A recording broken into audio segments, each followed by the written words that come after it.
കവളപ്പാറ, പുത്തുമല, പൊട്ടുമടി, ഈ മുണ്ടക്കൈ, ഈ പറയുന്ന സ്ഥലം, നമ്മുടെ ചൂരൽമല, ഈ കവളപ്പാറ, ഇതെല്ലാം കാമൽ കുന്നുകളാണ്. ഒട്ടകം പോലെ ഇങ്ങനെ എണീറ്റ് നിൽക്കുന്ന കുന്നുകളാണ്. അതിൻ്റെ ബലം പലപ്പോഴും കുറവാണ്. 3 ദിവസമായി തുടർച്ചയായി മഴ പെയ്യുന്നു. സ്വാഭാവികമായിട്ട് അറിയാമല്ലോ, 3 ദിവസം മഴ പെയ്യുമ്പോൾ എന്തെങ്കിലും മണ്ണിടിച്ചിലും കാര്യങ്ങൾ വരുമെന്ന് അറിയാമല്ലോ. അതിനുള്ള പ്രിക്കോഷൻ എടുക്കണ്ടേ?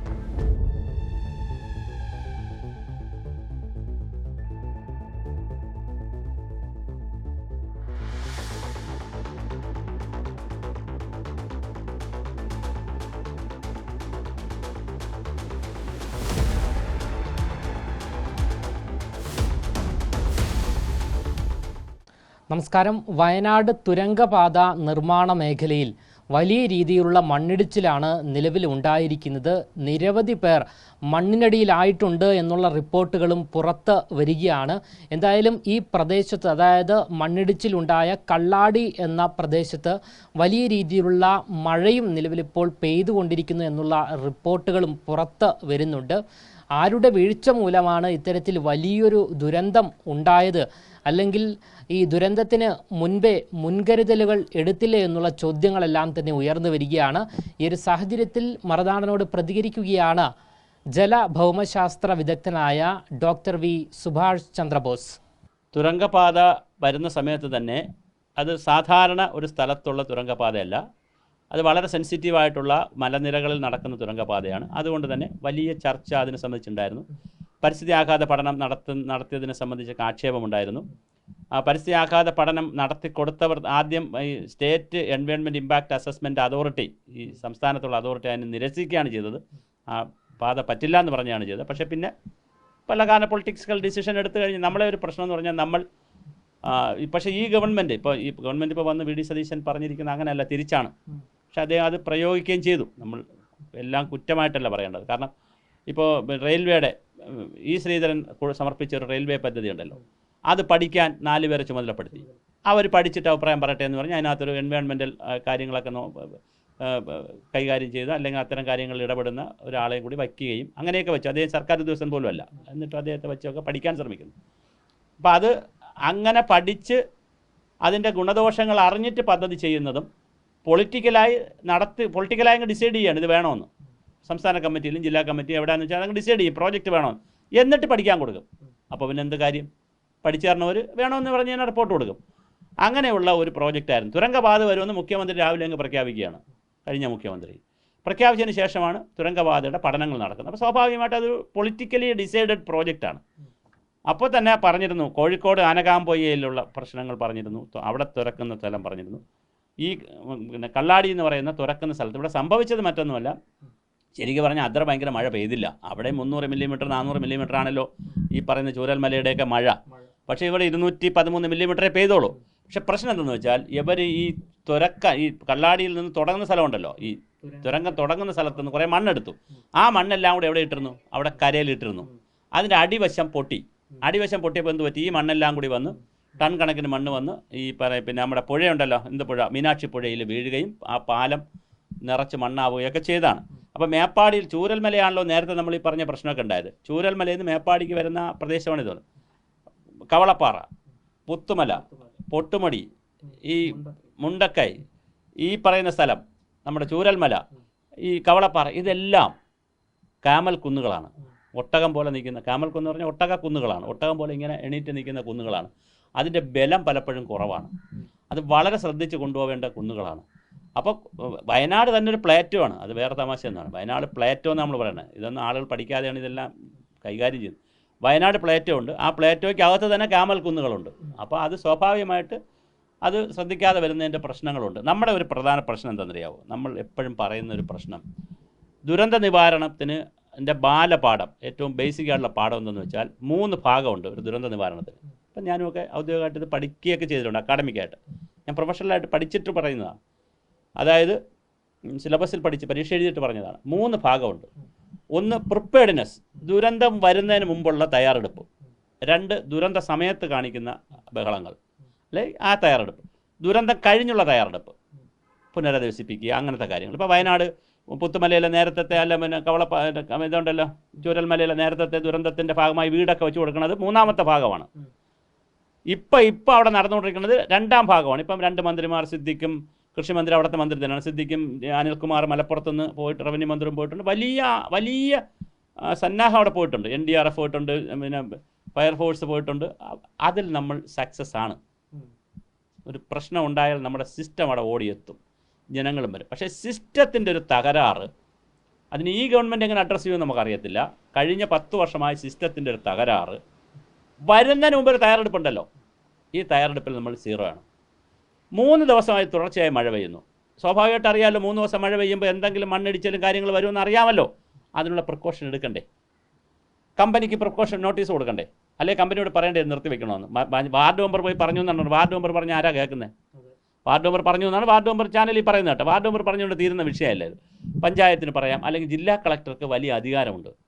ജില്ലാ കളക്ടർ സ്റ്റോപ്പ് മെമ്പോ കൊടുക്കണം. ഈ സമയത്ത് നമ്മളിപ്പം വലിയ മഴ വരുമ്പോൾ കോറയ്ക്ക് സ്റ്റോപ്പ് മെമ്പോ കൊടുക്കുമല്ലോ. അപ്പോൾ വയനാടിൽ സ്റ്റോപ്പ് മെമ്പോ കൊടുത്തോ ഈ 3 ദിവസം തുടർച്ചയായി മഴ? പക്ഷേ പ്രശ്നം എന്താണ്? വയനാടിൽ 300 മില്ലിമീറ്റർ 400 മില്ലിമീറ്റർ മഴ പെയ്യുന്നിടത്ത് 203 പെയ്യുമ്പോൾ എന്തിന് സ്റ്റോപ്പ് മെമ്പോ കൊടുക്കണം എന്നുള്ള ഒരു സാങ്കേതികത്വത്തെ നമ്മൾ പിടിക്കും. പക്ഷേ അപ്പോൾ ഉള്ള പ്രശ്നം, അവിടെ മണ്ണിടിച്ചിലുണ്ടായി, ധാരാളം മണ്ണെടുത്തിട്ടിരുന്നു, അതിൻ്റെ പൊട്ടലും കാര്യങ്ങളുമാണ്. അപ്പോൾ ഇത് വയനാട് പോലുള്ളൊരു ഭൂമിശാസ്ത്ര പ്രദേശത്തും, ഇടുക്കി കുറച്ചുകൂടി സ്റ്റേബിളാന്ന് പറയാം. വയനാട് പോലുള്ളൊരു ഭൂമിശാസ്ത്ര പ്രദേശത്തും നമ്മൾ ഓരോ പ്രവൃത്തി ചെയ്യുമ്പോൾ, അത് തുരങ്കപാതയായാലും, ഇനി തുരങ്കപാത ഇനിയിപ്പോൾ പൂർത്തീകരിക്കലേ മാർഗ്ഗമുള്ളൂ. അത് പ്രോജക്റ്റ് ഒരുപാട് മുമ്പോട്ട് പോയില്ലേ. പക്ഷേ അത് ഉപേക്ഷിക്കുക എന്ന് പറഞ്ഞാൽ അതിനും വലിയ നഷ്ടമായിരിക്കും. പക്ഷേ ഞാൻ പിന്നെ കൊങ്കൺ റെയിൽ ഇതിപ്പോൾ വീഡിയോ കാണുന്നവരോ കേൾക്കുന്നവരോ ചോദിക്കും, മുല്ലപ്പെരിയാർ ഡാം പണിതപ്പോൾ കുറച്ച് പേര് മരിച്ചില്ലേ? അല്ലെങ്കിൽ കൊങ്കൺ റെയിൽവേ പണിതപ്പോൾ ഒരുപാട് മണ്ണിടിഞ്ഞ് വീണില്ലേ? കുറച്ച് പേര് മരിച്ചില്ലേ? സ്വാഭാവികമാണ്. നിർമ്മാണ പ്രവർത്തനത്തിൽ പ്രിക്കോഷൻ എടുക്കാതിരുന്നാൽ ഇതുപോലത്തെ കാര്യങ്ങൾ വരും. പക്ഷെ പ്രശ്നം അതല്ല. അവിടെ പ്രശ്നമെന്ന് വെച്ചാൽ പരിസ്ഥിതി ആഘാത പഠനവും സാമൂഹ്യാഘാത പഠനവും ഒക്കെ പണ്ട് കാലത്തില്ലായിരുന്നു. അന്ന് മനുഷ്യനറിയാന്നുള്ള ചെറിയ സാങ്കേതിക വിദ്യ വെച്ചൊക്കെയാണ് ചെയ്തത്. സുർക്കിയും ചുണ്ണാമ്പും കൊണ്ടുണ്ടാക്കിയ മുല്ലപ്പെരിയാറിനെ കുറിച്ച് ഇപ്പോൾ 100 വർഷം കഴിഞ്ഞ് 130 വർഷം മുമ്പ് കഴിഞ്ഞിരുന്നിട്ട് അതിനെക്കുറിച്ച് ഇപ്പോൾ ചർച്ച ചെയ്തിട്ട് കാര്യമില്ല. പക്ഷെ ഇന്നതല്ല. AI-യുടെയും ആർട്ടിഫിഷ്യൽ ഇൻ്റലിജൻസിൻ്റെയും വലിയ സാങ്കേതിക വിദ്യ നമ്മുടെ കയ്യിലുണ്ട്. ഓരോ മിനിറ്റ് മോണിറ്റർ ചെയ്യാൻ പറ്റും നമുക്ക് കാര്യങ്ങൾ. മഴ മോണിറ്റർ ചെയ്യാം, ഈ സോയിൽ മോണിറ്റർ, എല്ലാം മോണിറ്റർ ചെയ്യാനുള്ള സംവിധാനമുണ്ട്. ഈ സംവിധാനങ്ങളെ നമ്മൾ പ്രയോജനപ്പെടുത്തിക്കൊണ്ട് പ്രിപ്പയർഡ്നെസ് നടത്തുന്നില്ല എന്നുള്ളതാണ് എൻ്റെ ഒരു തർക്കം. അതായത് ആസൂത്രണത്തിൽ ഉണ്ടായ വിഷയമാണ് നിലവിൽ ഇപ്പോൾ നിയമങ്ങൾ നടപ്പിലാക്കുന്നില്ല. ഇതിൻ്റെ ഒരുപാട് നിയമങ്ങളുണ്ട്. ഡിസാസ്റ്റർ എന്ന് പറഞ്ഞാൽ വലിയ നിയമമാണ്, അടിയന്തരാവസ്ഥ പോലത്തെ നിയമമാണ്. ഇപ്പോൾ രാവിലെ പിന്നെ തോന്നുകയാണ്, ചീഫ് സെക്രട്ടറി തോന്നുകയാണ് ഇവിടെ ഒരു വലിയ ഡിസാസ്റ്ററുകൾ വരുമെന്ന് തോന്നിക്കഴിഞ്ഞാൽ അദ്ദേഹത്തിന് ഡിസാസ്റ്റർ എമർജൻസി പ്രഖ്യാപിക്കാം. സ്റ്റേറ്റിൽ ചീഫ് സെക്രട്ടറിക്ക്, മുഖ്യമന്ത്രിക്ക് പോലും പറ്റത്തില്ല, കളക്ടർക്ക് പ്രഖ്യാപിക്കാം, നോട്ടീസ് കൊടുക്കാം, ഒരുപാട് കാര്യങ്ങൾ ചെയ്യാം. അതിനുള്ള ഒരു അലർട്ട് സിസ്റ്റം നമുക്കിപ്പോഴും സജ്ജമല്ല എന്നുള്ളതാണ്. കാരണം ഈ സ്ഥലത്ത് തന്നെ, ഈ നിർമ്മാണം നടക്കുന്ന സ്ഥലത്ത് ജില്ലാ ദുരന്ത നിവാരണ അതോറിറ്റിയുടെ എന്തെങ്കിലും മോണിറ്ററിംഗ് ഉണ്ടോ നമുക്കറിയില്ല. ചിലപ്പോൾ കാണുമായിരിക്കും. ഞാനിപ്പോൾ വയനാട് നടക്കുന്ന ഇവിടെ ഇരുന്നുകൊണ്ട് കുറ്റം പറയാൻ ഞാനാളല്ല. പക്ഷേ എന്തെങ്കിലും മോണിറ്ററിംഗ് ഉണ്ടോ? എല്ലാ പഞ്ചായത്തിലും പഞ്ചായത്ത് പ്രസിഡന്റ് ചെയർമാനായിട്ടുള്ള ഒരു ദുരന്ത നിവാരണ സമിതിയുണ്ട്, ഒരു വർക്കിംഗ് ഗ്രൂപ്പുണ്ട്. അവർ ഇത് പോയി കാണുന്നുണ്ടോ? അവരുടെ ഒരു മോണിറ്ററിംഗ് ഉണ്ടോ? ഇങ്ങനത്തെ ഉള്ള ചോദ്യങ്ങൾ വളരെ പ്രസക്തമാണ്. പിന്നെ ആളുകൾ എങ്ങനെ ജീവിക്കണം, എന്ത് തൊഴിൽ, പിന്നെ തൊഴിലാളികളും ഉണ്ടല്ലോ അവിടെ. തൊഴിലാളികൾ തൊഴിലെടുക്കുക, അന്യസംസ്ഥാന തൊഴിലാളികളാണ്. തൊഴിലെടുക്കുന്ന ആളുകളായാലും പ്രാദേശിക ജനങ്ങളായാലും എങ്ങനെ ജീവിക്കണമെന്ന് അവരെ പഠിപ്പിക്കണം. ആസൂത്രണവും പ്രിപ്പയർഡ്നെസ്സുമാണ്, തയ്യാറെടുപ്പാണ് ദുരന്തത്തിൻ്റെ ഒഴിവാക്കുന്നതിനുള്ള ഏറ്റവും വലിയ മാർഗം. ഒറീസയിൽ ചുഴലിക്കാറ്റ് വലിയ വിഷയമായിരുന്നു. 10,000 മരിക്കുമായിരുന്നു കഴിഞ്ഞൊരു 5-10 വർഷം മുമ്പ് വരെ. പക്ഷേ ഇപ്പോൾ ആരും അങ്ങനെ മരിക്കുന്നില്ല. ടൊർണഡോ അമേരിക്കയിൽ, ഭൂകമ്പം വരുന്ന ചൈന, ജപ്പാൻ, അവരെല്ലാം വെൽ അഡ്വാൻസ്ഡ് ആയിട്ട് ജനങ്ങളെ പഠിപ്പിക്കുന്നു. നമ്മൾ ജനങ്ങളെ പഠിപ്പിക്കണം, സിസ്റ്റം കറക്റ്റാക്കണം, നിയമം വളരെ ശക്തമായി കൊണ്ടുവരണം. ഇതുണ്ടെങ്കിൽ നമുക്ക് ഒരുപാട് കുറയ്ക്കാൻ പറ്റും. ഇപ്പോഴും വലിയ മഴയാണ് ഈ പ്രദേശത്ത് പെയ്തുകൊണ്ടിരിക്കുന്നതെന്നാണ് മനസ്സിലാക്കുന്നത്. അപ്പോൾ ദുരന്തത്തിൻ്റെ വ്യാപ്തി വർദ്ധിക്കാനുള്ള സാധ്യത ഇനി ഉണ്ടോ? ഉണ്ട്. നമ്മൾ കഴിഞ്ഞ കുറേ വർഷമായി തുടർച്ചയായിട്ട് പറയല്ലേ അമൽജി. ഞാനൊക്കെ നിങ്ങളെൻ്റെ പഴയ വീഡിയോസ് എടുത്ത് നോക്കണം. ഇതിനകത്ത് മാത്രമല്ല, നമ്മൾ ഈ സംവിധാനങ്ങളോടൊപ്പം കഴിഞ്ഞ 10 വർഷമായി 2015-ലാണ് 14-ലാണ് ഡിസംബറിലാണ് സുനാമി ഉണ്ടായത്. എന്നിട്ടാണ് national disaster management authority, state disaster management authority വരുന്നത്. 2016-ൽ വരൾച്ചയുണ്ടായി, 17-ൽ ഓഖി ഉണ്ടായി, 18-ൽ വെള്ളപ്പൊക്കമുണ്ടായി, പ്രളയമുണ്ടായി, 19 പ്രളയമുണ്ടായി, 20-21 കാലങ്ങളിൽ ഉരുൾപൊട്ടലുണ്ടായി. കഴിഞ്ഞ 10 വർഷക്കാലം 2026-16 വരെ എടുത്തോളൂ, 10 വർഷം പിറകിലോട്ട് എടുത്ത് നോക്കൂ. ഈ 10 വർഷം കൊണ്ട് തുടർച്ചയായി നമ്മൾ പറയുകയാണ് ഇവിടെ ഒരു ഡിസാസ്റ്ററിൻ്റെ ഒരു മാനേജ്മെൻറ്റിന് ഒരു സംവിധാനം ഉണ്ടാക്കണം. എന്ന് പറഞ്ഞിട്ട് ഇതാരും കേട്ടിട്ടില്ല. ഈ ഡിസാസ്റ്റർ മാനേജ്മെൻറ്റ് അതോറിറ്റി ആവട്ടെ, ജില്ലാ അതോറിറ്റികളാകട്ടെ, പഞ്ചായത്ത് അതോറിറ്റി ആരും കേട്ടിട്ടില്ല. അതുകൊണ്ട് തന്നെ പുതിയ ഗവൺമെൻറ്റിനോട് ഇപ്പം മുഖ്യമന്ത്രി പുതിയതാണ്, പുതിയ റവന്യൂ മന്ത്രി വളരെ ആക്റ്റീവാണ്, കഴിഞ്ഞ പ്രാവശ്യം അദ്ദേഹം മന്ത്രിയൊക്കെ ആയിരുന്നാണ്, അപ്പോൾ പരിചയസമ്പന്നനാണ്. മന്ത്രിയോടും പറയാനുള്ള വളരെ കൃത്യമായിട്ടുള്ള ഒരു ഡിസാസ്റ്റർ പ്രിപ്പയർഡ്നെസ്സിന് വേണ്ടി ജനങ്ങളെ സജ്ജമാക്കണം, ജനങ്ങളെ പഠിപ്പിക്കണം. ഞാൻ ഒരു ഉദാഹരണം പറയുമ്പോൾ അമലിനത് മനസ്സിലാവും. അതായത് ഇവിടെ ഈ സംഭവം ഉണ്ടായി മണിക്കൂറുകൾ കഴിഞ്ഞാണ് NDRF വരുന്നത്. അവർക്ക് അത്രേ കഴിയുള്ളൂ, അവർ കിട്ടി സന്നാഹമായിട്ട് വരണ്ടേ. അത് കഴിഞ്ഞിട്ട് ഫയർഫോഴ്സിന് വന്നാൽ രണ്ട് സൈഡും പോകാൻ പറ്റത്തില്ല. ഈ പുഴയുടെ പാലത്തിൽ മണ്ണ് കിടക്കണുണ്ട്, അങ്ങോട്ടും ഇങ്ങോട്ടും പോകാൻ പറ്റുന്നില്ല. എന്നാൽ പ്രാദേശിക പ്രവർത്തകർ ഒരുപാട് പേര് അവിടെ വന്നവരെല്ലാം നോക്കുകുത്തികളായിട്ട് നിൽക്കുകയാണ്, അവർക്കറിയില്ല എന്ത് ചെയ്യണമെന്ന്. അപ്പോൾ ഇങ്ങനെ ഒരു സംഭവം ഉണ്ടായാൽ അല്ലെങ്കിൽ കുഴപ്പം എന്താ പറയുക, ഡയറക്ഷൻ മാറിപ്പോവും. ഒരാൾ അങ്ങോട്ട് പോകുമ്പോൾ ഒരാൾ ഇങ്ങോട്ട് പിടിക്കാൻ പറയും, അങ്ങനെ ഭയങ്കര ഡയറക്ഷനായി പോകും ആക്ട് ചെയ്യാൻ പറഞ്ഞാൽ. അതുകൊണ്ട് അവർക്ക് ഇതുപോലൊരു ദുരന്തം ഉണ്ടായാൽ, മണ്ണിടിച്ചിലുണ്ടായാൽ, വെള്ളപ്പൊക്കം ഉണ്ടായാൽ, ഉരുൾപൊട്ടലുണ്ടായാൽ എന്താണ് പ്രാഥമികമായി ചെയ്യേണ്ടത് എന്നത്, അല്ലെങ്കിൽ ആദ്യം എന്ത് ചെയ്യണം, അടുത്തെന്ത് ചെയ്യണം, അതിൻ്റെ ലീഡർ ആരാണ്, ഒരു കമാൻഡിങ് സംവിധാനം താഴെ ഉണ്ടെന്ന് വിചാരിക്കുക. നമ്മളൊരു സങ്കല്പം പറയട്ടെ, ഒരു 100 പേര് ഒരു പഞ്ചായത്തിലുണ്ടെന്ന് വിചാരിക്കുക, ഇതുപോലെ ട്രെയിൻഡ് ആയിട്ടുള്ള ആളുകൾ, അതിനൊരു കമാൻഡർ ഉണ്ടെന്ന് വിചാരിക്കുക. അവർക്ക് ശമ്പളമൊന്നും കൊടുക്കണ്ടേ. ഇവിടെ 10-45 ലക്ഷം യുവാക്കളും യുവതികളും ചെറുപ്പക്കാരുമൊക്കെ തൊഴിലില്ലാത്ത നാടാണ്. അവരെ ട്രെയിൻ ചെയ്യണം. ട്രെയിൻ ചെയ്തിട്ട് പഞ്ചായത്തിൻ്റെ ഒരു ബ്രിഗേഡായിട്ട് വെച്ചാൽ വളരെ പെട്ടെന്ന് അവർക്ക് എത്താൻ പറ്റും. എത്തിക്കഴിഞ്ഞാൽ അവർക്കറിയാം ഇതാണ് ഇതിൻ്റെ സ്റ്റെപ്പ്. ഒരാളിനെ അതിൻ്റെ മണ്ണിൻ്റെ ഇടയിൽ നിന്ന് പുറത്തോട്ട് എടുത്തു, ഒരു പ്രൈമറി എന്താണ് ഹെൽത്ത് അയാൾക്ക് കൊടുക്കേണ്ടത്, പ്രൈമറി ഹെൽത്ത് കൊടുക്കണമല്ലോ, പിന്നെ അല്ലേ ഹോസ്പിറ്റലിലോട്ട് ആംബുലൻസിലോട്ട് എടുത്തുകൊണ്ട് പോണത്. അപ്പോൾ ഇങ്ങനെയുള്ള കാര്യങ്ങൾ ഹെൽത്ത് വൈസും ഡിസാസ്റ്റർ വൈസും പഠിക്കുന്ന ഒരു സേന താഴെ ഉണ്ടാകണം എന്ന് നമ്മൾ 10 വർഷമായി പറയുകയാണ്, ഈ ഗവൺമെൻറ്റിനോടും പറയുകയാണ്. അങ്ങനെ ഒരു ഡിസാസ്റ്റർ മാനേജ്മെൻറ്റിൻ്റെ ഒരു എഡ്യൂക്കേഷൻ, ഒരു മാസീവ് പ്രോഗ്രാമിനെ കുറിച്ച് ഗവൺമെൻറ് സീരിയസ് ആയിട്ട് ആലോചിക്കണം. പ്രളയമുണ്ടായപ്പോൾ പറഞ്ഞതാണ് കുട്ടികളെ നീന്തൽ പഠിപ്പിക്കുമെന്ന്. ഇവിടെ ഒരു മനുഷ്യനെ നീന്തൽ പഠിപ്പിച്ചില്ല, ഇല്ലല്ലോ. പറഞ്ഞതാണല്ലോ നമ്മൾ നീന്തൽ പഠിപ്പിക്കും, എന്താണ് കായൽ സേനയും കടൽ സേനയും വേണ്ട, നമ്മൾ പഠിപ്പിക്കുമെന്നാണ് പറഞ്ഞത്. നമ്മൾ പഠിപ്പിച്ചില്ല. ഉരുൾപൊട്ടിയപ്പോൾ പറഞ്ഞു നമ്മളിപ്പോൾ അങ്ങനെ ചെയ്യും. പക്ഷേ അതൊന്നും നമ്മൾ ചെയ്യുന്നില്ല. അതിൻ്റെയും കൂടി പ്രശ്നങ്ങൾ വളരെ വലുതാണ്.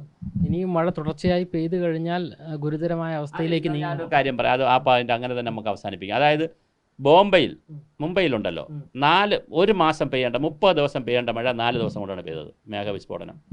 കേരളത്തിൽ നമ്മൾ ഇഷ്ടപ്പെട്ടാൽ ചിലപ്പോൾ നമുക്ക് ഇഷ്ടം കാണത്തില്ല, എന്തിനാ അങ്ങനെയൊക്കെ മഴ പെയ്യണമെന്ന് തോന്നും. ഇഷ്ടപ്പെട്ടാലും ഇല്ലെങ്കിലും കുറഞ്ഞ സ്ഥലത്ത് കുറഞ്ഞ സമയത്ത് വലിയ മഴ. ഇപ്പോൾ ജൂലൈ മാസം നമ്മൾ 7-ാം തീയതി സംസാരിക്കുമ്പോൾ 40% മഴ നമുക്ക് കുറഞ്ഞിട്ടുണ്ട്. പക്ഷേ വാർഷിക മഴ കണക്കാക്കുമ്പോൾ ഈ മഴ മൊത്തം വരും. ഇതാണ് മഴയുടെ രീതി എന്ന് പറഞ്ഞാൽ അതിൻ്റെ അർത്ഥം വരാനിരിക്കുന്ന ദിവസങ്ങളിൽ മഴ ശക്തമായി വന്നാൽ അത്ഭുതപ്പെടേണ്ട. ഒരു ദിവസത്തിൽ 5 മണിക്കൂർ 6 മണിക്കൂർ മഴ പെയ്തിരുന്ന സ്ഥലത്തുനിന്ന് മാറി 2-3 മണിക്കൂറിലായിട്ട് മഴ ചുരുങ്ങി. അതുപോലെ തന്നെ വലിയ ഏരിയയിൽ പെയ്യുന്ന മഴ ചെറിയ ഏരിയയിലേക്ക് ചുരുങ്ങി. അപ്പോൾ പീസായിട്ടാണ് മഴ പെയ്യുന്നത്. പക്ഷേ മഴയുടെ ശക്തി കൂടിയിട്ടുണ്ടോ എന്ന്? വളരെ ശക്തി കൂടിയിട്ടുണ്ട്. മഴത്തുള്ളികളുടെ കനം എന്ന് പറഞ്ഞാൽ തിക്നെസ് ഉണ്ടല്ലോ, ഒരു വസ്തുവിൻ്റെ തിക്നെസ് ഉണ്ട്. കനം 1 മില്ലിമീറ്റർ ആയിരുന്നത് 4 മില്ലിമീറ്റർ ആയിട്ടുണ്ട്. അപ്പോൾ അതിൻ്റെ കനം കൂടിയിട്ടുണ്ട്. മേഘവിസ്ഫോടനം സംഭവിക്കുന്നുണ്ട്. ട്രോപ്പോസ്ഫിയർ എന്ന് ശാസ്ത്രം പറഞ്ഞാൽ, ട്രോപ്പോസ്ഫിയർ എന്ന് പറയുന്ന അന്തരീക്ഷ മണ്ഡലം, നമ്മളിപ്പോൾ നിൽക്കുന്ന മണ്ഡലത്തിൽ നിന്ന് മുകളിലോട്ട് പോകുമ്പോൾ 8 കിലോമീറ്റർ വരെയുള്ള ദൂരം, അല്ലെങ്കിൽ 10 കിലോമീറ്റർ വരെയുള്ള ദൂരം, ആ 10 കിലോമീറ്റർ ദൂരത്തിന് ട്രോപ്പോസ്ഫിയറിൽ നിന്ന് പെയ്തുകൊണ്ടിരുന്ന മഴ അതിൻ്റെ അളവിലും പൊക്കത്തിലും ഒക്കെ വ്യത്യാസം വരുന്നു. കുമുലോനിംബസ് എന്ന് പറയുന്ന ക്ലൗഡുകളിൽ വ്യത്യാസം വരുന്നു. അപ്പം കൂമ്പാരമഴ എന്ന് പറയുന്ന ക്ലൗഡുകളിൽ മേഘത്തിൽ വ്യത്യാസം വരുന്നു. വളരെ പെട്ടെന്ന് ആര് ചൂടാവുന്നു? കടൽ ചൂടാവുന്നു. അത്രയും വേഗത്തിൽ എവിടെ പോകുന്നു? ഇത് കരയിലേക്ക് പോകുന്നു, ഇത് മുകളിലോട്ട് പോയി വളരെ പിന്നെ വേറൊരു കാര്യം കൂടെ ഉണ്ട്. അത് ഈ ഗാഡ്ഗിലൊക്കെ പറയുന്നൊരു തിയറി ഉണ്ട്, മാധവ് ഗാഡ്ഗിൽ സാറൊക്കെ മരിച്ചുപോയല്ലോ. അതായത് ഡസ്റ്റ് കൂടുതലുള്ള സ്ഥലങ്ങളിൽ അന്തരീക്ഷത്തിലേക്ക് കാർബൺ ഡൈ ഓക്സൈഡും ഡസ്റ്റും കൂടുതൽ വിട്ടാൽ, ഈ പൊടിപടലങ്ങൾ ഒരുപാട് പോയാൽ അത് ഈ മഴത്തുള്ളികളെ കൂടുതൽ താഴേക്ക് കൊണ്ടുവരാൻ, പെട്ടെന്ന് താഴേക്ക് കൊണ്ടുവരാനായിട്ട് ശ്രമിക്കും. അപ്പോൾ ഡസ്റ്റ് പരിപാടികൾ, അതായത് മലിനീകരണം കൂടുതലാണെങ്കിൽ, വേസ്റ്റ് മാനേജ്മെൻറ്റ് പ്രോപ്പറായി നടന്നില്ലെങ്കിൽ, പ്രത്യേകിച്ച് ഖനിയുള്ള സ്ഥലങ്ങളിൽ, പിന്നെ മരം മുറിക്കുന്ന സ്ഥലങ്ങളൊക്കെ വേസ്റ്റ് മാനേജ്മെൻറ്റ് നന്നായി നടക്കുകയും പിന്നെ പച്ചപ്പ് കുറയുകയും ചെയ്യുന്ന സ്ഥലങ്ങളിൽ എന്ത് സംഭവിക്കും? മഴയുടെ ആഘാതം കൂടും. മഴ കൂടുമെന്നല്ല, മഴയുടെ ആഘാതം ശക്തി കൂടും, പെട്ടെന്ന് പുള്ളിയും താഴേക്ക്. കാര്യം ഈ മുകളിലോട്ട് സഞ്ചരിച്ചുകൊണ്ടിരിക്കുന്ന, വശങ്ങളിലേക്ക് മുകളിലോട്ട് സഞ്ചരിച്ചുകൊണ്ടിരിക്കുന്ന നീരാവിയായ മഴത്തുള്ളികളെ ആരാണ് താഴോട്ട് വലിക്കുന്നത്? ഭൂഗുരുത്വാകർഷണ ഫലമാണ്. ഭൂഗുരുത്വാകർഷണ ഫലം കൊണ്ടാണ് താഴോട്ട് വലിക്കുന്നത്, അതുകൊണ്ടാണ് വരുന്നത്. അപ്പോൾ ഇങ്ങനെ ഇപ്പോഴും ഇവിടെ അന്തരീക്ഷത്തിൽ മഴത്തുള്ളികളുണ്ട്, നീരാവി ഇപ്പോഴും ഉണ്ട്, പക്ഷെ അത് ഇപ്പോൾ വീഴുന്നില്ല. വീഴാത്ത എന്താണ്? ഇത് പോയി ഘനീഭവിക്കണം, ഇത് കണ്ടൻസേഷൻ നടക്കണം, ഘനീഭവിച്ച് വലിയ തുള്ളിയായി മാറണം, അപ്പോഴേ താഴെ വരത്തുള്ളൂ. പക്ഷെ വലിയ തുള്ളി ആകുമ്പോൾ ആര് താഴോട്ട് വലിക്കും? ഭൂഗുരുത്വാകർഷണം, ഗ്രാവിറ്റേഷൻ ഫോഴ്സ് താഴോട്ട്, അങ്ങനെയാണ് മഴ വരുന്നത്. അപ്പോൾ അങ്ങനെ വലിക്കുമ്പോൾ അതിൻ്റെ വലിവ് കൂട്ടാനും ശക്തി കൂട്ടാനും ഡസ്റ്റിനും വലിയ പങ്കുണ്ടെന്നുള്ളതാണ്.